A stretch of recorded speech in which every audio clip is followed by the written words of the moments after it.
So you probably have to speak a little bit louder because. Okay, can everyone hear me? Yeah, they're good. Much better, much better. Excellent. So it's really hot here, you guys. The temperature just shot right up this past couple of weeks, hasn't it? Yeah, I think we hit the low 40s pretty much last week. We were traveling in Croatia for last week, which was just as hot that end of the Mediterranean. But yeah, it's hot. It's hot here right now. Got a bit of breeze blowing through the warehouse, which is nice. In our inflatable, it'd be lovely if we actually had like water around us. But you know what? We can Beggars pretend. can't be choosers. We're on an island, really. Yeah, it's lovely. Let's get some cold beers, please, Jill. So we were talking about the shift in yachting and as well cruise ships. A lot of people are heading on over to expedition type boats now, and the cruise ships are getting smaller and the yachts are getting bigger. Yeah, it's something that's been coming for a little while, I think. As the yacht market grows, as the size of the ship grows, the range of the ship grows, and people can go further and see more. And I think everybody's got a little bit of explorer in them. And those who can afford it now can head off wherever they want. Yeah, there's a definite trend to younger owners on these big super yachts and wanting to do more with their time rather than just use them as gin palaces for entertaining customers. They're seriously exploring different parts of the world, and also with a bit of philanthropic style cruising as well, whereby some of the wealthiest people are actually doing good with their yachts around the world, which is quite nice to see. So do you find that yacht owners are starting to charter their yachts more as expedition type yachts? Are they now refitting their yachts to sort of accommodate that type of client? I think the new build yachts that are being built with that in mind. So they come with helipads, they're coming with much more rugged tenders so that they can go out into ice, so that they can land on beaches rather than alongside jetties. And there are some certainly old tugboats and old icebreakers that are being converted into super yachts, which enables people to get out again. So yeah, I think so. There's a market for it, but it's all down to the size of the fact that ships are bigger now, or yachts are bigger now, and they can go further. Yeah. So in 15 years that you guys have been in business, what have you seen change? I mean, has the entire industry changed completely, or is there specific things that you've noticed has changed in the industry? The industry's grown massively. When we first started EYOS tenders, a 50-meter yacht was considered a big yacht, and a 6-meter tender was a good-sized tender for a big yacht. Nowadays, yachts are 130 meters, 140 meters, and tenders are 13, 14, 18 meters. And now they have chase boats as well, which are up to 18, 19 meters. So it's just everything has got bigger, and many, many more boats. Yeah, way more boats, way more crew. It's become more professional. Yeah, that's the thing too. I mean, the amount of tickets you're needed, et cetera. And 15 years ago, did you need tickets? I mean, I imagine you needed something, but you didn't need as many tickets as you need now in order to go sailing or to work. No, I think the regulations have grown with the industry. Yeah. As it's had to, of course. But no, STCW and things like this were not required, and now they are. And keeping your tickets up to date is a constant battle, I think, for everybody. Yeah. How often do you have to update your tickets? Tom? I have no idea. No, quite often. Every couple of years or something like that. It's every couple of years. Everything. Yeah, I've had a few friends that have let them slip, and then you have to start the whole process again. So you've got to be a little bit careful as to keeping up your mileage. It is a constant requirement to keep your tickets up to date, and a constant expense as well. They're very expensive to get and maintain. Yeah. So where do you think the industry is going to go next? I mean, of course, we're seeing the expedition yachts and stuff, but do you think that's just going to be the trend that carries on, or do you think that it might actually change up? I mean, people are getting into subs and things, a lot more tenders and toys and such that go with these expedition yachts to get back on land. Do you find that your toys that you're getting, it's not just water toys, but it's also for we were recently at a super yacht expedition event in Monaco, and the latest toy there was a Land Cruiser, Toyota Land Cruiser converted so that it could drive up onto the beach and go, maybe 10 knots an hour on the top of the water. It was quite a funny thing to see. Basically. Yeah, we're seeing a lot more. Obviously, there's a lot more support vessels that carry the tenders and toys.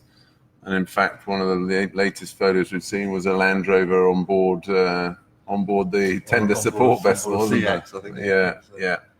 So yeah, absolutely. The toys are getting different, and people want to go and explore, and the world's opened up so much more. Whether that's a positive or a negative thing, I think the positive stuff that comes out of obviously cruising around the world a little bit more is the fact that poorer areas can get some money into the area through yachting. Yeah. I think that also these owners are some of the more influential people in our society who can do something about problems that they see. If we are truly seeing the Antarctic or the Arctic melting away, then hopefully the people that can influence policy and whatnot would be seeing it. But doesn't that open up another thing entirely, though? Because you're saying that you're seeing these, they can see where things are happening and see where things are changing. But does that not add a brand new element, of intrusion? And of course, more damage to the environment. The more these boats are going to places where nobody else has been before. I mean, we see islands where the natives have never been approached by any, human being before, and they want it to be kept that way. Do you think maybe we're just pushing the boundaries a bit too far? I think John's got quite a strong opinion about that, but I think personally that there's no stopping it. Yeah. It's very difficult to stop a world economy moving forwards, and if there's more and more innovation, if you like, in our market, in yachting and world cruising. But in all tourism, there's more. If you just looked at the number of flights coming in and out of Mallorca, where we're based, we're up to 1,000 flights a day through the summer period. What's the positive about that? I guess people see different culture. Again, money comes in everywhere else, but now we're opening up. But yes, it'd be great to stop it and live this idyllic life but unfortunately, we will need some cash, and the world economy needs to keep going. So I guess the question should be, how do we best deal with it? Because it's going to happen. To make sure that we protect the things that need to be protected while still doing the exploring that we're doing. We were talking this morning, and there are measures in place. Tom was talking about the transport industry this morning, which obviously is another company that he works with, and he was saying that the IMO are introducing, International Maritime Organization, are introducing new laws for ships that they have to run now on low sulfur fuel, not the big heavy fuels that they've run on in the past. Therefore, the cost of shipping is going to go up roughly by 40% because the cost of fuel is going up that much. But it means we're a cleaner planet. Right. Hurtigruten, they're a cruise ship company who do expedition cruising. They've just launched a new expedition vessel which can run entirely on batteries. First cruise ship in the world to be able to turn off all its engines and run on batteries. I think I saw it. There is positives out there for everything. The population is growing and growing, and people are going to move out into less explored areas. I mean, it's just natural. It's been happening throughout history. So it's just a bigger version of that. We're not going to stop it, at least without drastic measures. But I think you've just got to embrace it and see which way it goes and try to manage it in the most sustainable way. Yeah. Yeah, and be on the positive side of it in terms of try to be an influencer. Try to be an influencer in terms of for good for the environment, certainly. Well, I mean, you definitely do see a shift in the yachting industry as a whole. I would say myself in the last 2 years, massively. I mean, the yachting industry has always been very, looking towards environmental, properly. But the last 2 years, you've really seen massive amounts of marketing around the yachting industry that is pushing more in the direction of being, sustainability. For example, not having water bottles. Plastic. Changing a lot of things on board the yachts as well. Massively, yeah. So, I mean, I can imagine if that whole concept is applied the same way to where they go as they are sort of taking it on board, maybe it's a good thing. We saw that with the Triton submarines just recently when they did that deep sea dive. Yeah. They were very careful. There was a lot of questions about, are you disturbing certain things underneath the sea? And they're very careful to make sure that that doesn't happen. So I imagine, if you do it the right way with the right people. Yeah, 100%. Yeah, and it's finding the people to do it the right way with, and who have the experience to give you the right equipment that you need. We certainly have more and more requests for electric tenders. Obviously, electric toys are very popular. But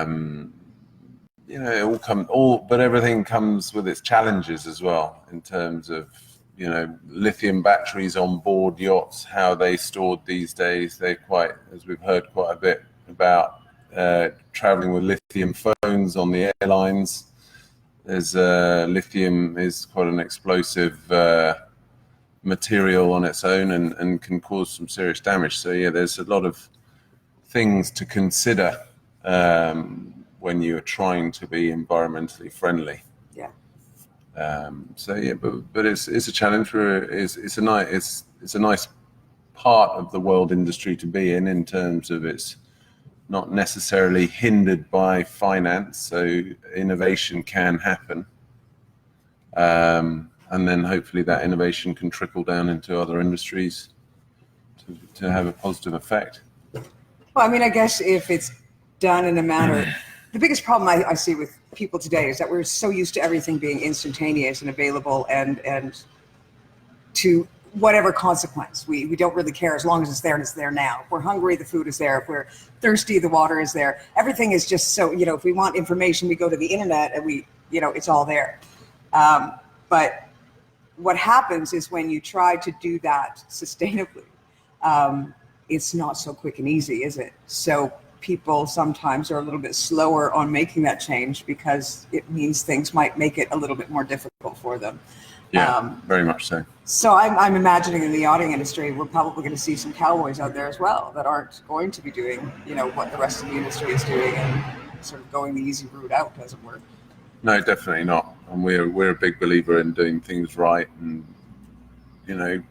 providing quality for all of our customers and quality service.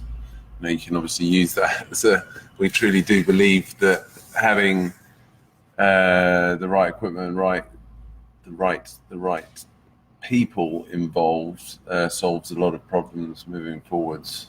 But yeah, it's not necessarily cheap. That is for sure.